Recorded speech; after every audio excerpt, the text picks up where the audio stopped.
तो आज 18 तारीख हो गई है और आई थिंक अब तक सब कुछ क्लियर हो गया है कि सेबी की नोटिफिकेशन जो कि अब तक आ जानी चाहिए थी उसमें थोड़ा सा डिले हो गया है। अभी कितना डिले है इसके बारे में अभी कुछ कहा नहीं जा सकता। जनरली ऐसा देखा गया है कि जब भी आरबीआई, नाबार्ड और सेबी अपनी रिक्रूटमेंट प्रोसेस करते हैं तो जो उनकी एग्जाम्स की डेट होती है वो कभी क्लोज नहीं होती। जैसे अगर आरबीआई का रिक्रूटमेंट प्रोसेस चल रहा है और उनके दोनों एग्ज़ाम भी चल रहे हैं तो जब तक वो दोनों एग्ज़ाम नहीं हो जाते तब तक नाबार्ड अपना नोटिफिकेशन नहीं निकालता, और जब तक नाबार्ड के दोनों एग्ज़ाम खत्म नहीं हो जाते तब तक सेबी का नोटिफिकेशन नहीं आता।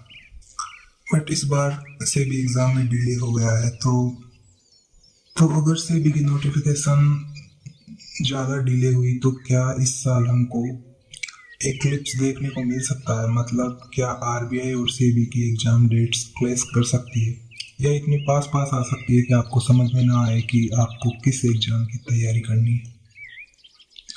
तो ऐसे केस में आपको अभी से पता होना चाहिए कि अगर ऐसा हुआ तो आपको क्या करना चाहिए। वैसे उम्मीद यही की जा रही है कि शायद 1 महीने का डिले हो सकता है सेबी नोटिफिकेशन में।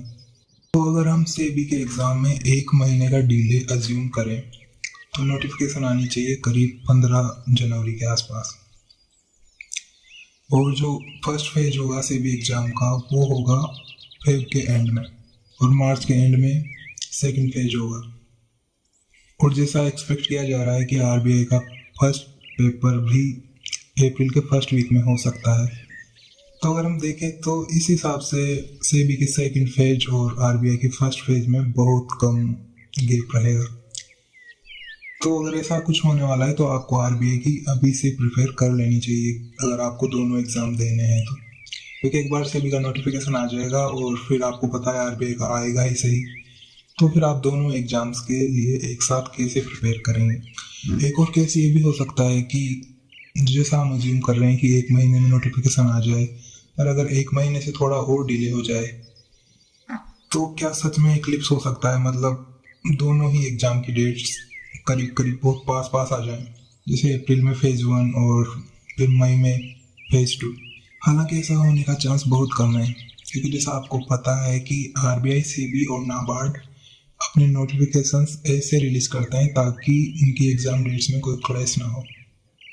और ऐसा करने का एक बहुत बड़ा रीज़न है क्योंकि जो उनका टारगेट ग्रुप है वो ऐसे लोग हैं जो इन तीनों एग्ज़ाम्स की प्रिपेयर करते हैं या वो तीनों एग्ज़ाम्स देते हैं जनरली। तो ऐसे में वो नहीं चाहते कि कैंडिडेट्स को कोई एक एग्ज़ाम चूज़ करना पड़े।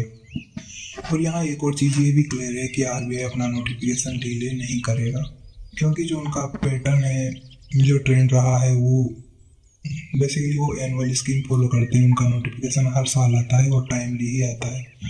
सो उस एग्ज़ाम के डिले होने का कोई चांस नहीं है, और से भी ऑलरेडी डिले हो चुका है तो उनके पास अब बहुत कम ऑप्शन बचा है अपना नोटिफिकेशन रिलीज करने का। तो इससे लगता है कि अगर सेबी अगले 1 महीने में अपना नोटिफिकेशन रिलीज नहीं करता है तो इस केस में इस साल इस एग्ज़ाम के होने के बहुत कम चांसेस हो जाएंगे। तो इस हिसाब से सेबी के नोटिफिकेशंस की 4 पॉसिबिलिटीज़ बनती है। या तो नोटिफिकेशन अगले महीने आ जाएगा और जो एग्ज़ाम्स होंगे वो आरबीआई से ठीक पहले होंगे, या फिर नोटिफिकेशन थोड़ा और डिले होगा और आरबीआई के साथ जो रिक्रूटमेंट साइकिल है उसका एक्लिप्स होगा। हालांकि ऐसा होने के बहुत कम चांसेस हैं। या फिर हो सकता है जब आरबीआई का एग्ज़ाम खत्म हो जाए तो आरबीआई के एग्ज़ाम और नाबार्ड के एग्ज़ाम के बीच में से भी अपना नोटिफिकेशन रिलीज करे। या फिर ये भी हो सकता है कि सेबी इस साल अपना नोटिफिकेशन रिलीज ही ना करे और जो कुछ भी उन्हें थोड़ा बहुत चेंज करना होगा अपने सिलेबस पैटर्न या जो भी मर्जर वैकेंसीज का, वो करके वो अपना रिक्रूटमेंट अगले साल करें। तो ये सारे केस कंसिडर करके आपको ये पता होना चाहिए कि आपके बैकअप प्लान्स क्या है। अगर सेबी का नोटिफिकेशन थोड़ा आगे पीछे होता है तो उस सिचुएशन में आप कैसे डील करेंगे, कैसे मैनेज करेंगे, कौन कौन से एग्ज़ाम आपको टारगेट करने हैं, और अगर इस साल सेबी का नोटिफिकेशन नहीं आया तब आपके पास क्या ऑप्शन है।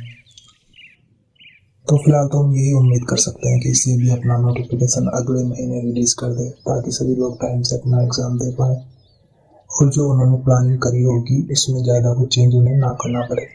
और इसी बीच सिडबी ने भी अपना नोटिफिकेशन रिलीज किया है जो कि कई मामलों में सेबी एग्ज़ाम जैसा ही है। जैसे इसकी एलिजिबिलिटी सेम है, इसकी वैकेंसीज ऑलमोस्ट सिमिलर है, सैलरी सेम है, लेकिन इसका पैटर्न सेम नहीं है।